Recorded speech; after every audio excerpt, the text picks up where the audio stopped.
한국의 건국신화, 단군 이야기 다들 아시죠? 근데 이 이야기에 정말 치열한 역사 전쟁이 숨어 있다는 사실은요. 우리가 그냥 옛날 이야기라고 생각했던 그 스토리가 어떻게 한 나라의 정체성을 뒤흔드는 격전지가 됐는지 지금부터 제대로 한번 파헤쳐 보겠습니다. 곰이 마늘이랑 쑥만 먹고 사람이 돼서 나라를 세운다? 자, 이게 그냥 재미있는 옛날 이야기일까요? 아니면 한 나라의 정신, 그 뿌리를 놓고 벌어진 엄청난 싸움의 흔적일까요? 바로 이 질문에서 오늘 이야기는 시작됩니다. 네, 첫 번째로 살펴볼 건 이 단군 이야기가 어떻게 우리 역사의 시작점으로 자리 잡았는지 그 배경부터 한번 알아보죠.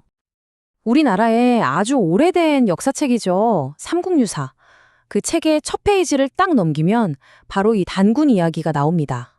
단군이 우리 민족 최초의 왕이다. 이렇게 딱 못을 박은 거예요.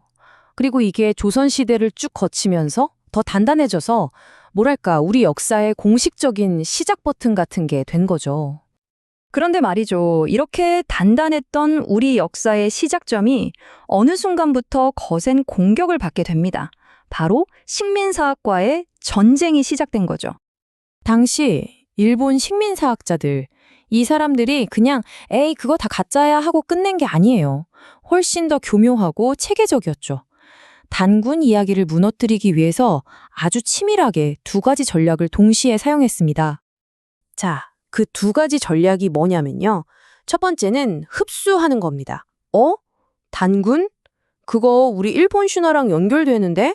알고 보니 우리 조상이 같네? 이런 식으로 우리 역사를 통째로 자기들 역사에 포함시키려고 한 거죠. 이게 바로 그 유명한 일선동조론입니다. 그리고 두 번째 전략은 정반대예요. 부정하는 거죠. 단군 이야기는 너희들 고유의 것이 아니고 저기 시베리아에서 뺏겨온 가짜 이야기야.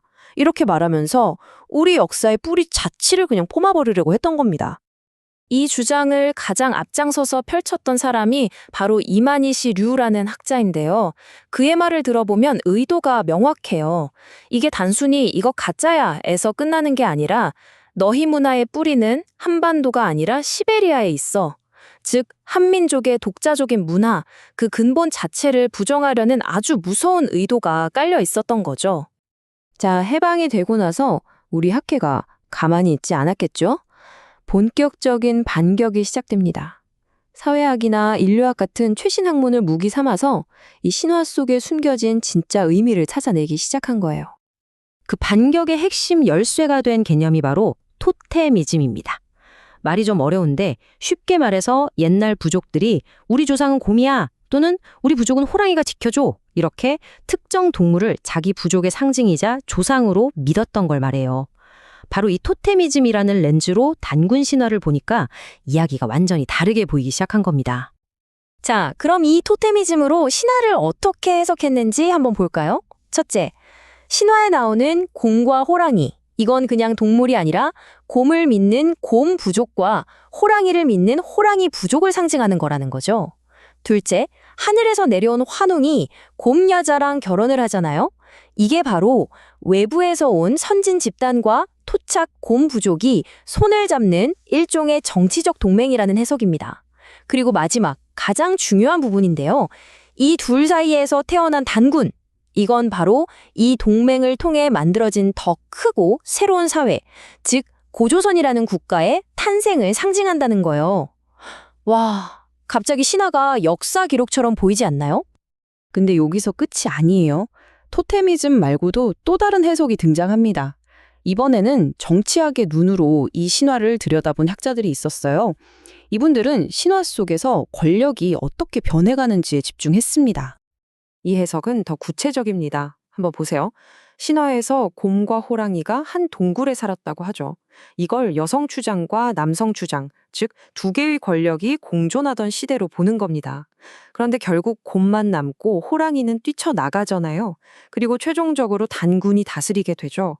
이건 바로 여러 권력이 공존하던 사회에서 단일한 남성 중심의 왕위 세습 체제로 권력 구조가 바뀌는 그 결정적인 순간을 보여주는 거라는 해석이에요. 자, 그럼 이쯤에서 이런 생각이 들죠. 그래서 이 오래된 이야기가 지금 우리한테 왜 중요한 건데? 바로 이 지점입니다. 단군 신화를 둘러싼 이 모든 논쟁이 이 이야기가 그냥 옛날 이야기가 아니라 우리 민족의 정체성을 돋고 싸웠던 아주 치열한 전쟁터였다는 걸 보여주기 때문이에요. 오늘 이야기의 핵심 딱 정리해드릴게요. 첫째, 건국 신화는 그냥 스토리가 아니라 그 나라의 정체성을 건 역사 전쟁의 최전선이 될 수 있다는 것. 둘째, 단군 신화는 바로 그 전쟁의 핵심 타겟이었습니다. 우리의 뿌리를 흔들기 위한 공격을 받았죠. 셋째, 하지만 우리 학자들은 여기에 맞서 신화를 고대 사회를 읽는 암호문처럼 멋지게 재해석해냈습니다. 그리고 마지막으로 이 모든 걸 통해 우리가 알 수 있는 건 역사라는 게 박물관에 박제된 과거가 아니라 지금도 계속해서 해석되고 싸우고 만들어지는 살아있는 과정이라는 사실입니다. 자, 이제 마지막으로 여러분께 질문 하나를 던지면서 마무리할까 합니다. 꼭 우리나라 이야기가 아니더라도 좋습니다. 여러분이 알고 있는 여러분 문화권의 건국 신화나 오래된 이야기들, 그 속에는 혹시 우리가 그냥 지나쳤던 어떤 정치적인 혹은 사회적인 메시지가 숨어 있는 건 아닐까요? 오늘 이야기가 그런 것들을 한번 다시 생각해보는 작은 계기가 되었으면 좋겠습니다.